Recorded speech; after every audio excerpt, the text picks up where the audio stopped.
নমস্কার, তুষার blood health থেকে সবাইকে জানাই আন্তরিক প্রীতি, শুভেচ্ছা এবং অভিনন্দন।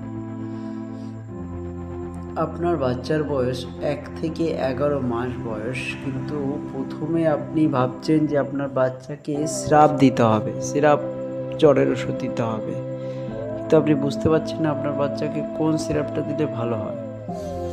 আপনার বাচ্চার বয়স যদি 1 থেকে 11 মাসের মধ্যে বয়স হয়, তাহলে আপনার বাচ্চার সিরাপ খেলে হবে না, তাকে দিতে হবে আপনাকে এই ক্যালপল ড্রপটা।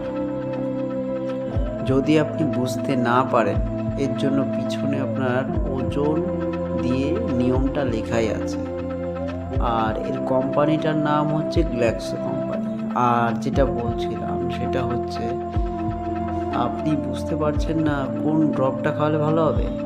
এই যে আপনার হাতে যে ক্যালপল ড্রপটা রয়েছে, এটা খাওয়ালে বাচ্চার জ্বর কমে যাবে। এটা আপনি ঘরে রাখতে পারেন, যদি জ্বর এসে যায় বাচ্চার মাঝরাত্রে, আপনি নিয়ম করে ওই নিয়ম অনুযায়ী খাওয়াতে পারেন।